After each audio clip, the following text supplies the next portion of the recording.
ஆண்டவராய் இயேசு கிறிஸ்துவின் ஈடு இணையற்ற நாமத்திலே உங்கள் யாவருக்கும் அன்பின் நல்வாழ்த்துக்கள் கூறி இன்றைய தியானத்திற்கு உங்களை வெகு தயவோடு அழைக்கிறோம். இன்றைய தியான பகுதி மீகா தீர்க்கதரிசன புஸ்தகம் 6ஆம் அதிகாரம் முதல் 8 வசனங்கள். மீகா 6ஆம் அதிகாரம் முதல் 8 வசனங்கள். தியான வசனம் பரிசுத்த மத்தேயு எழுதின சுவிசேஷம் 9ஆம் அதிகாரம் 13ஆம் வசனம். பரிசுத்த மத்தேயு 9:13. பலியை அல்ல இரக்கத்தையே விரும்புகிறேன், பலியை அல்ல இரக்கத்தையே விரும்புகிறேன். இதைத்தான் மீகாவின் மூலமாய் ஆண்டவர் சொல்லுகின்ற பொழுது, மனுஷனே நன்மை என்னதென்று அவர் உனக்கு அறிவித்திருக்கிறார், நியாயம் செய்து இரக்கத்தை சிநேகித்து அருமையான கர்த்தருடைய பிள்ளைகளே, கடந்த நாளிலே நாம் பார்த்தோம், நியாயம் செய்ய வேண்டும் என்று சொல்லி பார்த்தோம். அநியாயத்திற்கு எதிர்த்து நிற்கிறவர்களாக, நியாயத்தை நாடுகிறவர்களாக, தேடுகிறவர்களாக, தேவனிடத்தில் கற்றுக்கொண்டவைகளிலே நாம் அதை செயல்படுத்துகிறவர்களாக இருக்க வேண்டும் என்று சொல்லி நாம் தியானித்தோம். ஆம், அருமையான கர்த்தருடைய பிள்ளைகளே, தொடர்ந்து ஆண்டவருக்கு பிரீதியான, ஆண்டவர் விரும்புகிற, ஆண்டவர் அங்கீகரிக்கக்கூடிய ஒரு பலி என்னவென்றால் இரக்கத்தை சிநேகியுங்கள். இரக்கத்தை சிநேகியுங்கள். நாம் நியாயம் செய்வதோடு நின்றுவிடக்கூடாது, இரக்கத்தை சிநேகிக்க வேண்டும் என்றும் நம்மை குறித்து நம் ஆண்டவர் விரும்புகிறார். சிலர் அநியாயமான ஆதாயங்களை பெற்று தங்களுடைய மனச்சாட்சியை சாந்தப்படுத்தி கொள்ளும்படியாக அந்த ஆதாயங்களை கொண்டு மற்றவர்களுக்கு இரக்கம் செய்கிறார்கள். மனிதனை கெடுக்கக்கூடிய மதுவினாலே சம்பாதிக்கிற பணத்தை கொண்டு மக்களுக்கு அவர்கள் இரக்கம் செய்வதைப் போல காட்டுகிறார்கள். மக்களுக்கு தீங்கு விளைவிக்கக்கூடிய பண்டம் பதார்த்தங்களை உருவாக்கிவிட்டு அதை கொண்டு அவர்கள் என்ன செய்கிறார்கள், ஆண்டவருக்கு நாங்கள் நன்மை செய்கிறோம் என்று சொல்லி இரக்கத்தை சிநேகிக்கிறவர்களாக பொது இடங்களிலே, பொது ஜனங்களுக்கு மத்தியிலே தங்களை வெளிப்படுத்துகிறார்கள். அது அல்ல. அருமையான கர்த்தருடைய பிள்ளைகளே, நாம் அப்படிப்பட்ட ஆதாயங்களை வெறுத்து நம்முடைய கைகளை சுத்தமாக காத்துக்கொண்டு மற்றவர்களுக்கு இரக்கம் செய்ய வேண்டும். சங்கீதம் 112:5 சொல்லுகிறதை பாருங்கள். இறங்கி கடன் கொடுத்து தன் காரியங்களை நியாயமானபடி நடப்பிக்கிற மனுஷன் பாக்கியவான், அவன்தான் பாக்கியவான் என்று சொல்லுகிறார். என்று நான் இரக்கத்தை சிநேகிக்கிறவனாக இருக்கிறேனா? என் தேவன் விரும்புகின்ற பலி இரக்கத்தை சிநேகிக்க வேண்டும். இன்றைக்கி யார் யாரையும் சிநேகிக்கிறோம் இல்லையா? முகநூல் நண்பர்களை சிநேகிக்கிறோம், முன்பின் அறிந்திராதவர்களை சிநேகிக்கிறோம். ஒருவேளை அவர்களுக்காக நேரத்தை செலவழிக்கிறோம், முழு நேரமும் நம்முடைய மொபைலிலே அவர்களோடு நான் இணைக்கிறவர்களாக அல்லது இணையதளத்தில் அவர்களோடு எப்பொழுதும் நான் உரையாடி கொண்டிருக்கிறவனாக நாம் காணப்படுகிறோம். அருமையான கர்த்தருடைய பிள்ளையே, ஆனால் நீ சிநேகிக்க வேண்டியது இரக்கத்தை. இனி இப்பொழுது சிநேகிக்கிற இந்த முகநூல் நண்பர்களெல்லாம் அவர்களை நீ சிநேகிக்கிற சிநேகமானது படுகுழியிலே உன்னை தள்ளிவிடும் என்பதையும் பாதாளத்திலே உன்னை கொண்டு போய் சேர்த்துவிடும் என்பதையும் மறந்து விடாது. அவர்களுடைய நட்பு ஒரு சாதாரணமான ஒன்று, அற்பமான ஒரு காரியம். உன்னை விட இன்னும் வசதியானவர்களை பார்ப்பார்கள் என்றால் உன்னுடைய தொடர்பை அறுத்து விடுவார்கள். அருமையான கர்த்தருடைய பிள்ளையே, நீ யாரை சிநேகிக்கிறாய்? யாரை சிநேகிக்கிறாய்? இரக்கத்தை சிநேகிக்கிறாயா? ஆண்டவர் இரக்கத்தை சிநேகித்தார். ஆகையினால் இந்த இரக்கமுள்ள ஆண்டவர் கிருபையில் ஐஸ்வர்யமுள்ளவராக, இறங்குகிறவராக எனக்காக எல்லாவற்றையும் விட்டு வந்தார். இன்று நீங்களும் நானும் இரக்கத்தை சிநேகிப்போம் என்றார். தேவனை அறிந்திராத மக்கள் தேவனை அறிந்து கொள்வதற்காக நீங்களும் நானும் என்ன செய்கிறோம்? தேவனுடைய மந்தையிலே சேர்க்கப்படாத மக்களுக்காக நீங்களும் நானும் எதை சிநேகிக்கிறவர்களாக இருக்கிறோம்? இரக்கத்தை சிநேகிக்கிறோமா? இரக்கத்தை நாம் கைக்கொள்ளுகிறவர்களாக இருக்கிறோமா? என்னை கேட்டுக்கொண்டிருக்கிற அருமையான கர்த்தருடைய பிள்ளைகளே, உன் உடன்பிறப்போடு நீ ஐக்கியமாக இருக்கிறாயா? சிநேகமாக இருக்கிறாயா? இரக்கத்தை நீ சிநேகிப்பாய் என்றால் உன் உடன்பிறப்பை நீ சிநேகிக்க வேண்டும். ஆண்டவருடைய வார்த்தை சொல்கிறது, தன் சகோதரை காணுகின்ற சகோதரனிடத்திலே அன்பு கூறாதவன் காணாத தேவனிடத்திலே எப்படி அன்பு கூறுவான் என்று சொல்லுகிறார். அன்பில்லாதவன் கண் சொருகி போன குருடனை போல இருக்கிறான் என்பதாக வேத வாக்கியம் கூறுகிறது. கேட்டுக்கொண்டிருக்கிற அருமையான சகோதர சகோதரி, அன்பான கர்த்தருடைய பிள்ளைகளே, நீங்கள் இன்று எதை சிநேகிக்கிறீர்கள்? இரக்கத்தை சிநேகியுங்கள். இரக்கத்தை சிநேகியுங்கள். என்று பணத்தை சிநேகித்து பணத்துக்காகவே வாழுகிறவர்களாக இருக்கிறோம். சொத்து சுகங்களை சிநேகித்து சொத்து சுகங்களுக்காகவே வாழுகிறவர்களாக நாம் இருக்கிறோம். தேவனுக்கென்று நேரமில்லை, தேவனுடைய வார்த்தையை வாசிப்பதற்கு நேரமில்லை, தேவனோடு ஜெபிப்பதற்கு நேரமில்லை, தேவனுடைய ஆலயத்திற்கு செல்வதற்கு நேரமில்லை. ஆனால் முக்கியமான இடங்களிலே முதன்மையாக நம்மை நிறுத்தி கொண்டு நான் இரக்கம் செய்கிறவனைப் போல நான் காண்பிக்கிறேன். என் ஆண்டவர் அதை அல்ல, உண்மையாகவே அவருடைய தெய்வீக சிந்தையை அணிந்தவர்களாக, அந்த இரக்கத்தை நாம் அணிந்து கொண்டவர்களாக நம்மை வெளிப்படுத்துவர்களாக இருக்க வேண்டும் என்று சொல்லி ஆண்டவர் கூறுகிறார். ஆண்டவராகிய கர்த்தர் சொல்லுகின்ற பரிசுத்த மத்தேயு எழுதின சுவிசேஷத்திலே நாம் பார்க்கிறோம்.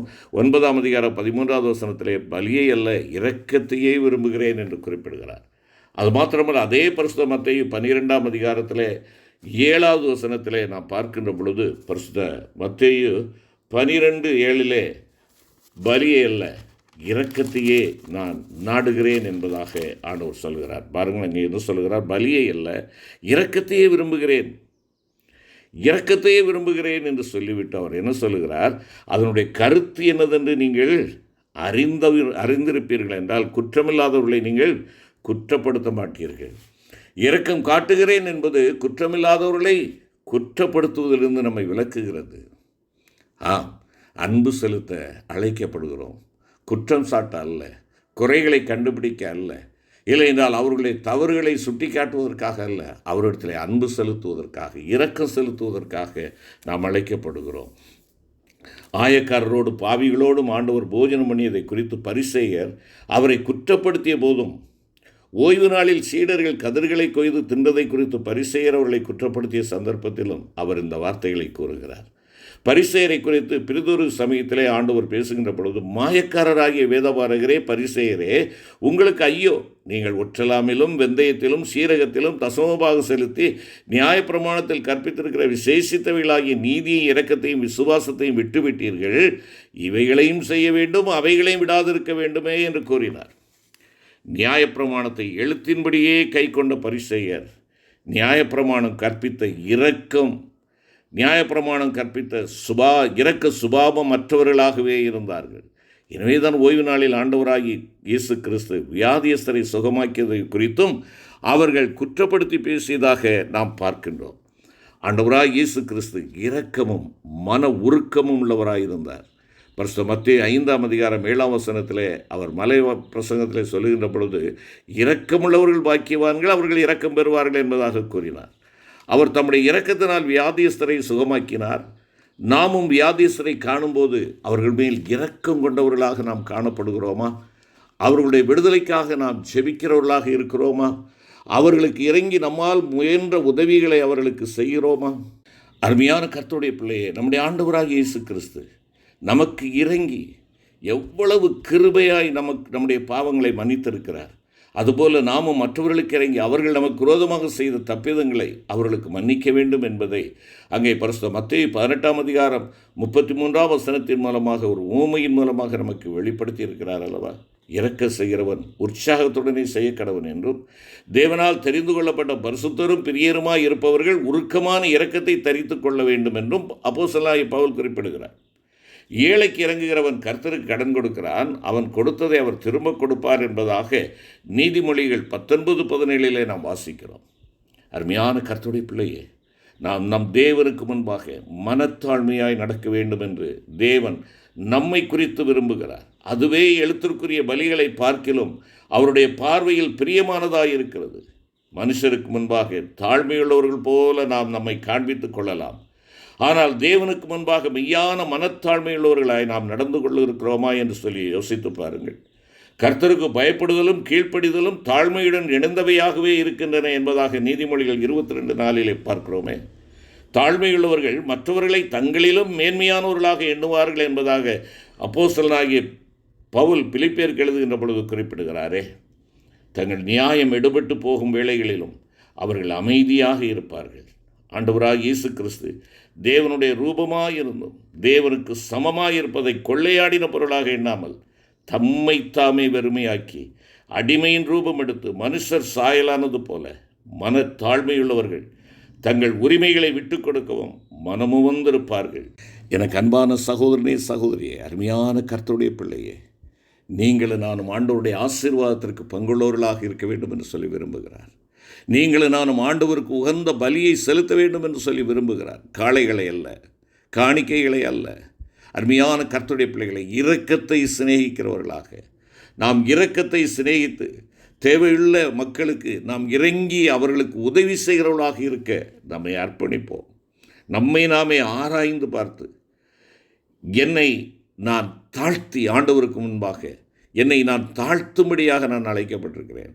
ஆண்டவர் தாழ்மையின் ரூபம் எடுத்து மனுஷ சாயலானாரே, இரக்கத்தை சிநேகித்தபடினால் தானே நீங்களும் நானும் இரக்கத்தை சிநேகிக்கிறவர்களாக இருப்போம் என்றால், என்னை கேட்டுக்கொண்டிருக்கிற அருமையான கர்த்தருடைய பிள்ளைகளே, அதுவே ஆண்டவருக்கு உகந்ததான ஒரு பலி என்பதை உணர்ந்து கொள்ள வேண்டும். அன்பின் ஆண்டவரே, உமக்கு உகந்ததும் உமக்கு பிரியமான பலியாக நாங்கள் இரக்கத்தை சிநேகிக்கிறவர்களாக, பலியை அல்ல இரக்கத்தையே நாங்கள் சிநேகித்து அதையே நாங்கள் பலியாக செலுத்த எங்களை அர்ப்பணிக்கிறோம். ஆண்டவரே, நாங்கள் உம்மிடத்திலே தேடி கண்டுபிடித்தவைகளை விட்டு விலகாதற்கு நீர் கிருபை தாரும். மீட்பர் இயேசுவின் மூலம் வேண்டிக் கொள்கிறோம் நல்ல பிதாவே, ஆமென்.